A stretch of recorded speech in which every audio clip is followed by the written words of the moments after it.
Importing a CSV file into your database. To do that, we are going to go over here to Setup Programs, and then from within the Program Management screen, we're going to choose the program where we want to import our data.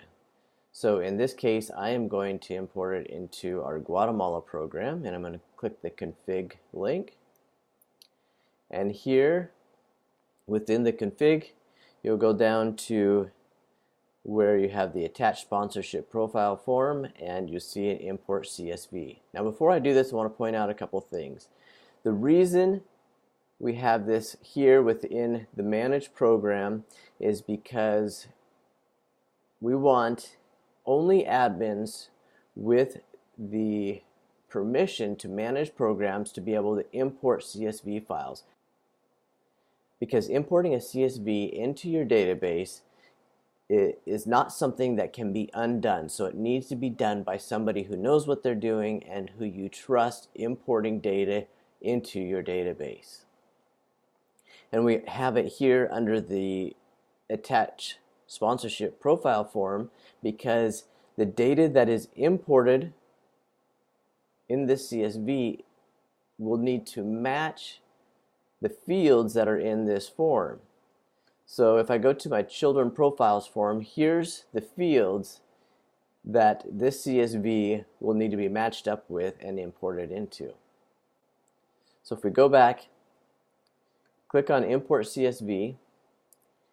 Here's the dialog box for importing the CSV file. You see it says import to Guatemala, so we know that we're importing to the right place. We're going to choose our file. I have this test file, and I'll click open, and now we're ready to upload it. Click upload. The file is uploaded, and we're brought to another screen where we match up the columns in our CSV file with the fields available in our database.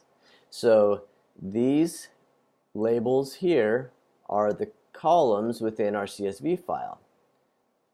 Here's my CSV file, and you see my first row has the column headers: ID number, child name, birthday, gender, manage. This first row is what is displayed right here. So ideally, your first row of your CSV file will be the column headers so that it's easy to match up. If not, you don't have to have it be the column headers, but it might be a little more difficult to match up. It also is ideal if these labels, these column headers, match the labels of your form fields. So in this case, each one of these drop-down boxes includes all the labels of my fields that are available. So ID number matches with ID number, and I choose that to match those up. And I go through each one because this is going to tell the program which fields to import into which part of the database. Birthday, gender. Now I have this manage field, which is something that I don't want to import into my database, and I did this purposefully to demonstrate that if I just leave this blank, it won't import it. If I were to choose, now it's going to import this into my text area field. I don't want to do that. I'm going to leave it blank so that this column of stuff that I don't want imported will not be imported into my database. Now the last thing is this checkbox. It says, is the first row of your file column headers? Then check this box so it doesn't get imported into your database. We don't actually want these column headers in our database, so we'll check this box, and then we'll click insert.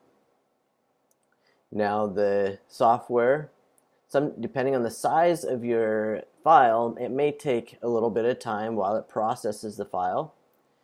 It processes it, and then we get that the data is successfully imported. Now if we go to our Guatemala program, we'll see all of the data that was just imported into this database.